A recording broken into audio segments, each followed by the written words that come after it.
वाली के कठोर वचनों को सुनकर रामचंद्र ने उत्तर दिया, वानर, धर्म, अर्थ, काम और लौकिक सदाचार के विषय तुम्हें ज्ञान ही नहीं है। तुम अपने वानरोचित चपलतावश व्यर्थ ही मुझ पर क्रोधित हो रहे हो। मैंने तुम्हारा वध अकारण या व्यक्तिगत वैरभाव के कारण से नहीं किया है। सौम्य, पर्वतों, वनों और काननों से युक्त संपूर्ण भूमंडल इक्ष्वाकु वंश के राजाओं की है। इस समय धर्मात्मा राजा भरत इस पृथ्वी का पालन कर रहे हैं। उनकी आज्ञा से हम संपूर्ण पृथ्वी में विचरण करते हुए धर्म के प्रचार के लिए साधुओं की रक्षा तथा दुष्टों का दमन कर रहे हैं। तुमने अपने जीवन में काम को ही प्रधानता दी और राजोचित मार्ग पर स्थिर नहीं रहे। छोटा भाई, पुत्र और शिष्य तीनों पुत्र तुल्य होते हैं। तुमने इस धर्माचरण को त्याग कर अपने छोटे भाई सुग्रीव की पत्नी रुमा का हरण किया, जो धर्मानुसार तुम्हारी पुत्रवधू हुई। उत्तम कुल में उत्पन्न क्षत्रिय और राजा का प्रतिनिधि होने के कारण तुम्हारे इस महापाप का दंड देना मेरा कर्तव्य था। जो पुरुष अपनी कन्या, बहन अथवा अनुजवधू के पास कामबुद्धि से जाता है, उसका वध करना ही उसके लिए उपयुक्त दंड माना गया है। इसीलिए मैंने तुम्हारा वध किया।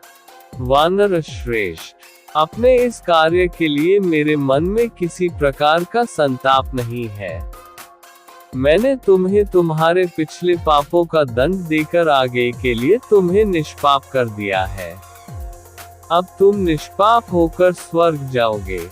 राम का तर्क सुनकर वाली ने हाथ जोड़कर कहा, हे राघव, आपका कथन सत्य है।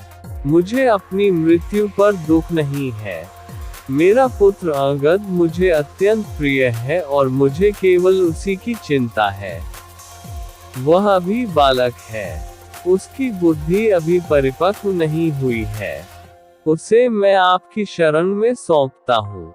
आप इसे सुग्रीव की भांति ही अभय दें, यही आपसे मेरी प्रार्थना है। इतना कहकर वाली चुप हो गया और उसके प्राण पखेरु उड़ गए। वाली को पृथ्वी पर गिरते देख राम और लक्ष्मण उसके पास जाकर खड़े हो गए। जब वाली की चेतना लौटी और उसने दोनों भाइयों को अपने सम्मुख खड़े देखा तो वह कठोर शब्दों में बोला, हे रघुनंदन, आपने छिपकर जो मुझ पर आक्रमण किया, उससे आपने कौन सा गुण प्राप्त कर लिया? किस महान यश का उपार्जन कर लिया?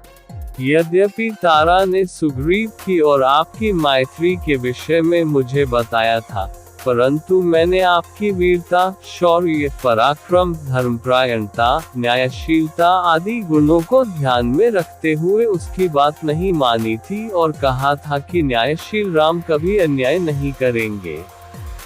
आज मुझे ज्ञात हुआ कि आपकी मति मारी गई है।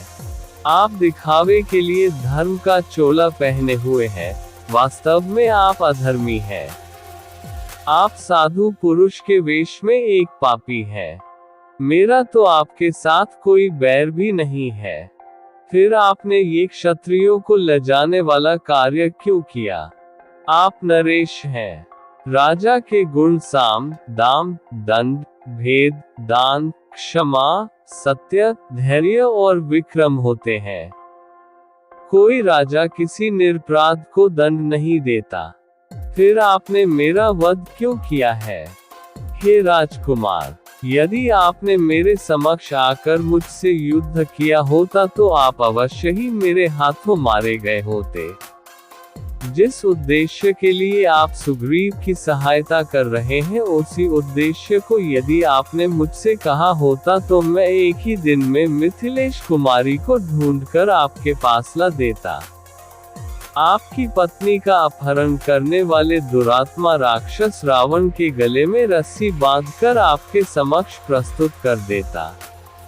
आपने अधर्मपूर्वक मेरा वध क्यों किया?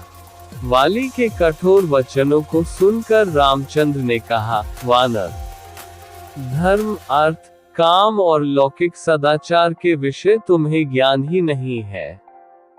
तुम अपने वानरोचित चपलतावश तुम व्यर्थ ही मुझ पर क्रोधित हो रहे हो। मैंने तुम्हारा वध अकारण या व्यक्तिगत बैरभाव के कारण से नहीं किया है। सौम्य पर्वतों, वनों और काननों से युक्त संपूर्ण भूमंडल इक्ष्वाकु वंश के राजाओं की है। इस समय धर्मात्मा राजा भरत इस पृथ्वी का पालन कर रहे हैं। उनकी आज्ञा से हम संपूर्ण पृथ्वी में विचरण करते हुए धर्म के प्रचार के लिए साधुओं की रक्षा तथा दुष्टों का दमन कर रहे हैं। तुमने अपने जीवन में काम को ही प्रधानता दिया और राजोचित मार्ग पर स्थिर नहीं रहे।